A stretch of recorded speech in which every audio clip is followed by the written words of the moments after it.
उपराज्यपाल बनाए जाने में दो खास चीजें नजर आती हैं। एक, मनोज सिन्हा को लंबे इंतजार के बाद कोई जिम्मेदारी सौंपे जाना और दूसरा, जम्मू कश्मीर को फिर से राजनीतिक नेतृत्व के हवाले किए जाना।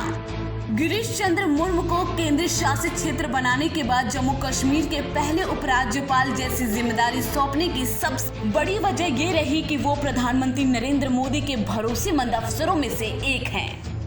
देखा जाए तो प्रधानमंत्री नरेंद्र मोदी और केंद्र के गृह मंत्री अमित शाह ने मनोज सिन्हा पर ऐसे इलाके की प्रशासनिक जिम्मेदारी सौंपी है जिस पर पूरी दुनिया की निगाहें होती हैं।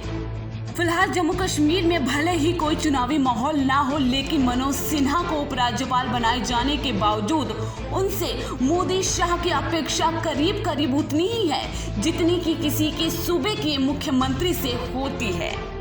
चलिए बताते हैं आपको जम्मू कश्मीर की कुछ जरूरी बातें। मनोज सिन्हा को करीब 1.25 साल के इंतजार के बाद कोई जिम्मेदारी थमाई गई है, लेकिन 2019 के आम चुनाव में गाजीपुर लोकसभा सीट पर बीएसपी के अफजल अंसारी से मिली शिकस्त ने तो जैसे सिन्हा की राजनीतिक पर ही ब्रेक लगा दिया था।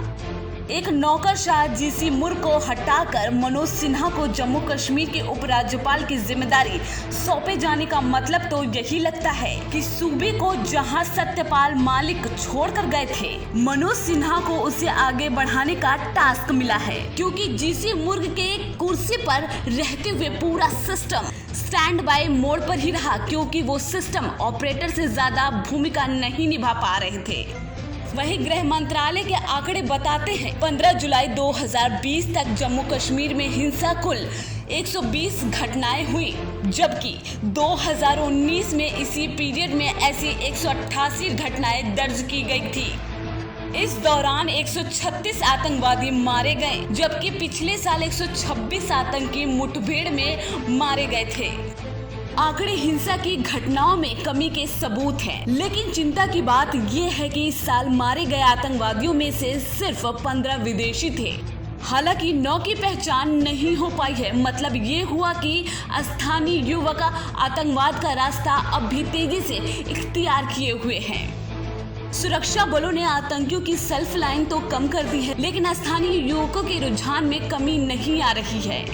बतौर प्रशासक तो जीसी मुर्मू का कार्यकाल अच्छा रहा, लेकिन मोदी शाह के मंशा के मुताबिक कहीं न कहीं वो जम्मू कश्मीर के लोगों को सियासी संदेश देने में चूकते रहे।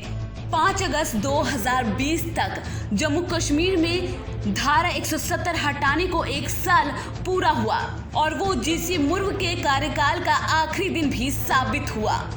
हाल ही में एक इंटरव्यू में जीसी मुर्मू ने जम्मू कश्मीर में चुनाव कराए जाने की संभावना जताई थी। एक बार फिर ये कहा गया था कि परिसीमन के बाद चुनाव कराए जा सकते हैं। जम्मू कश्मीर के उपराज्यपाल का ये बयान चुनाव आयोग को बेहद नागवार गुजरा और आयोग की तरफ से साफ साफ कह दिया गया कि चुनाव कब होंगे, चुनाव सिर्फ चुनाव आयोग ही तय कर सकता है। बेशक जम्मू कश्मीर में चुनाव कब होंगे ये तो चुनाव आयोग ही तय करेगा, लेकिन देर सबेर होना तो निश्चित ही है। और मनोज सिन्हा के सामने भी चुनाव लायक माहौल तैयार करने में कितने सफल होते हैं ये तो आने वाला वक्त ही बताएगा। बावजूद इसके मनोज सिन्हा से प्रधानमंत्री नरेंद्र मोदी और गृह मंत्री अमित शाह को अपेक्षाएं करीब करीब उतनी ही रहेगी जितनी किसी सूबे के मुख्यमंत्री से होती है, और मनोज सिन्हा को इसी इम्तिहान में पास भी होना होगा।